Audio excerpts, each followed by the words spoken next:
Copon. I played Felix. Hey, my name is Cullen Moss. I play Jimmy Edward. Cullen Moss. I play Joe Red. I play Hi, I'm Devin McGee and I play Seeley. Hi, I'm Bevin Prince and I played Bevin. Hey guys, I'm Michael May and I played Chuck. Hey guys, I'm Norris. I played Bevin.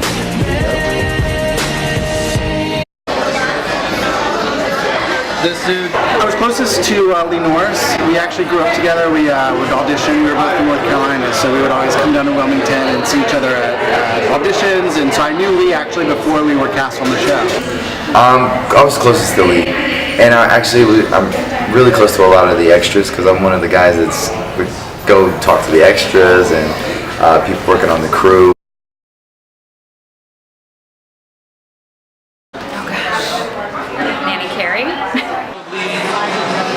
Probably Nathan, because I did audition for that, so I knew all the lines. I'm not a good basketball player at all, so the right man got the job. I always thought the role of Dan Scott was interesting because he was so layered and complex, and he had like a full character arc.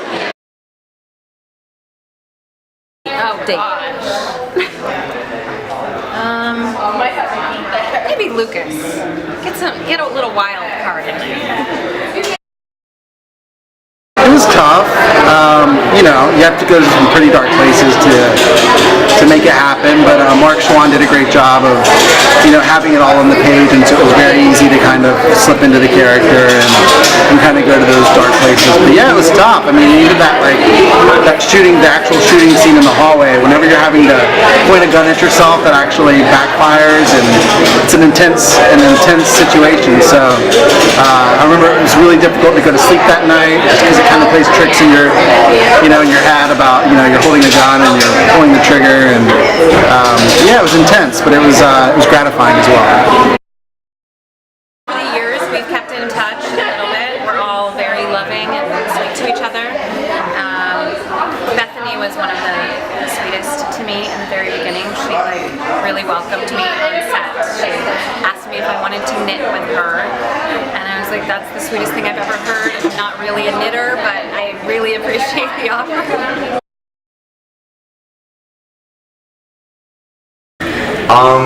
It really depends on the age, because there's a whole generation that doesn't really know That's So Raven, but people are going back and re-watching all the One Tree Hill stuff. So I'd say I'm getting recognized more so now for One Tree Hill, but about 4 years ago there was a huge Boys in Motion craze because we were all these memes and original twerk team and. I'm very ditzy. So yesterday we had a panel and I said, somebody was like, were you surprised that, Bevin had a baby with Tim? And I was like, yeah, I was. I was also surprised Bevin and Skills didn't end up together. And somebody was like, yes, they did. I was like, oh yeah, they did. And I was like, oh my gosh, I can't believe I said that. Like, just things come out of my mouth without any filter. So I definitely relate to Bevin on that level. I definitely didn't. I don't know. I guess I totally relate to Bevin on most levels. Doug was kind of a jerk at times, where everybody is, so I think I can relate to him that I like to play pranks and I like to have fun times with my family. I like to run around and be funny. But where I didn't relate to Chuck is he's so mean to people and he was such a bully, and I always try to bring people up, but we should ask my family about that. We'll see the truth. Related to him, kind of being the guy that floated between all the different groups, that was kind of me. I was never necessarily the most popular person or a nerd essentially or a jock or whatever. It's just kind of I just kind of floated everywhere and was friends with all kinds of people, and I felt like he was a good friend, and that's something I try to be. Hopefully I am. As far as and then how I don't something I don't relate to about him. Never threw a brick at anybody's windshield, so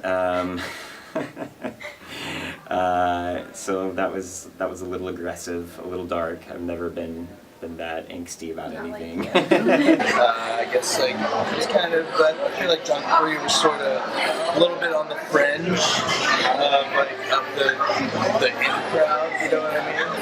So which I was. I mean, I had friends and like all the different cliques, but I didn't belong to anyone, you know.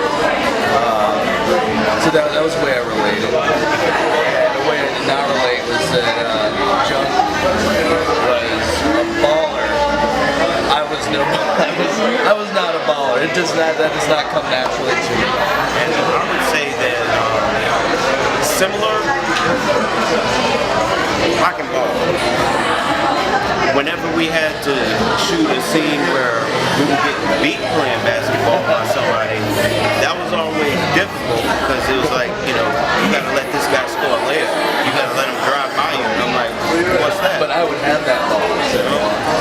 So he would be dunking on me, shooting threes in my face, and I would be like, you know, this is all make-believe. This is nothing like the real me. You know?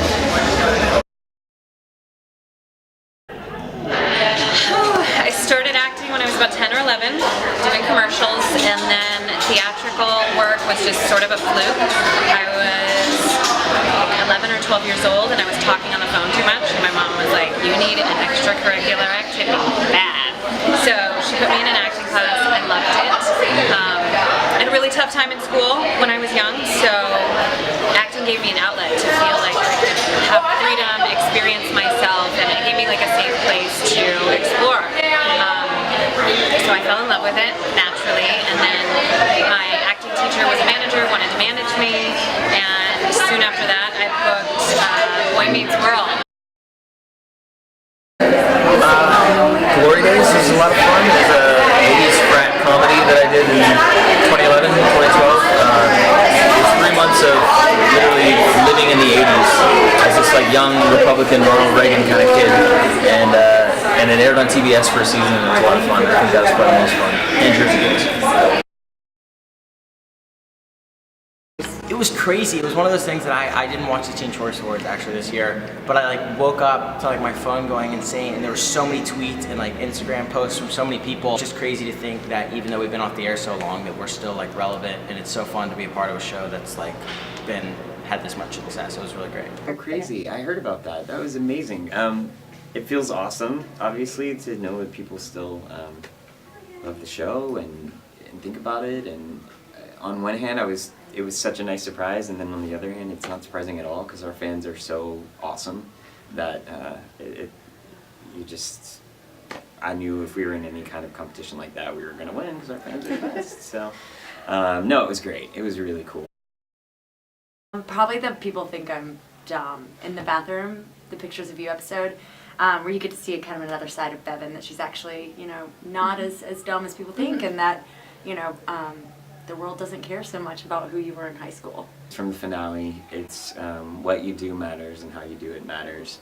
It's from Mouth's speech in the last episode when he's talking about the scholarship fund that he set up, and yeah, I love that line. I don't know, it just it stuck with me. The writers were super great on One Tree Hill, so they let me punch people in the stomach as I would go around. So on set, I would get to run around and punch people in the stomach and yell Chuck. So I think that's my favorite line or quote. It's what most people know me by on One Tree Hill.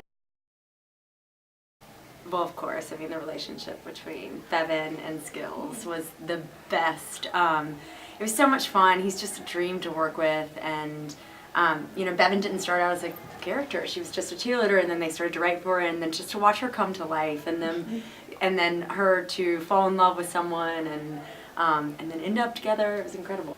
Probably the arc. I think the whole arc with Jimmy Edwards being his best friend and going through that whole thing, and then the aftermath of that, and dealing with all that emotion and guilt about, you know, kind of losing touch with him and what happened, and that storyline obviously was important to the show, and I think it always kind of carried with Mouth through to the very end. I think that was something he was always sort of affected by in the back of his mind. So yeah, I mean that was probably my favorite.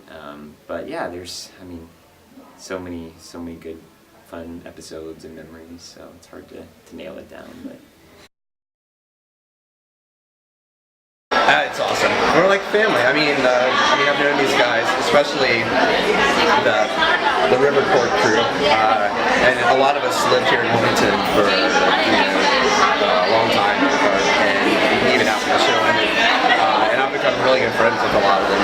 I'm really tight with Cullen Moss and Ron Wilson. I made lots of new friends this year that know over the last couple of years, like Drew and Colin, and a lot of them that I didn't work with on the show, but ended up getting to know through the convention. So that was really cool. It's been really cool, and everybody's so nice. It is. It's like an extended family, and it always feels like coming home. It's awesome. Wilmington in general is just a great place to be, and this just gives us a chance. Everyone's super busy in their own lives, so it gives us a chance to all reunite in the same place where we made a lot of great memories. So. And it's so much fun, and a little bit of trouble too, because last night we want to go out to the bars, and I'm like, guys, I'm old. I can't hang anymore. Bedtime's 10:30, so I stayed out till 12:30. I think it's great to see the whole cast, and I've got to meet people I never worked with on the show, so it's pretty cool. No? No, I'm a bad girl. I don't watch that much TV, honestly. My husband's a big TV watcher, and I'm like, no, I'm gonna go in the other room and read. Has he watched it? One Tree Hill? I don't think he's watched any of the stuff that I've done, honestly. Shame on him. He's a bad husband. Right now, I've been doing music full time. I graduated high school and I thought about going to college, but so many things have been happening for me in music, and recently I've just been working on my album. I just released a new EP. It's called Michael May Live in Music Row, so check it out. But I've just been working on music and just been having a great time doing what I've done. Been writing for like the past year or two.